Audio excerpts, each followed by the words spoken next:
ಎಲ್ಲರಿಗೂ ನಮಸ್ಕಾರ. ಓಂ ನಮಃ ಶಿವಾಯ.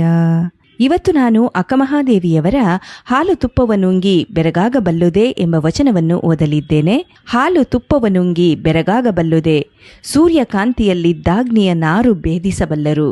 ಅಪಾರ ಮಹಿಮಾ ಶ್ರೀ ಚನ್ನಮಲ್ಲಿಕಾರ್ಜುನ, ನೀನೆನ್ನೊಳಗಡಗಿರ್ದ ಪರಿಯ ಬೇರಿಲ್ಲದೆ ಕಂಡು ಕಣ್ತೆರೆದೆನು. ಈ ವಚನದ ಭಾವಾರ್ಥ ಈ ರೀತಿಯಾಗಿ ಇರುವಂಥದ್ದು: ಹಾಲು ತುಪ್ಪದಿಂದ ಬೇರೆಯಾಗುವುದಿಲ್ಲ. ಸೂರ್ಯಕಾಂತಿಯಲ್ಲಿ ಅಡಗಿಕೊಂಡಿರುವಂತಹ ಅಗ್ನಿಯನ್ನು ಭೇದಿಸಲಾಗುವುದಿಲ್ಲ. ನಿನ್ನೊಳಗೆ ಅಡಗಿರುವ ಮಹಿಮೆಯ ರೀತಿಯನ್ನು ಕಂಡು ಕಣ್ತೆರೆದೆನು ಶ್ರೀ ಚನ್ನಮಲ್ಲಿಕಾರ್ಜುನ ಎಂದು ಅಕ್ಕಮಹಾದೇವಿಯವರು ಈ ವಚನದಲ್ಲಿ ತಿಳಿಸಿದ್ದಾರೆ. ಶರಣು ಶರಣಾರ್ಥಿಗಳು.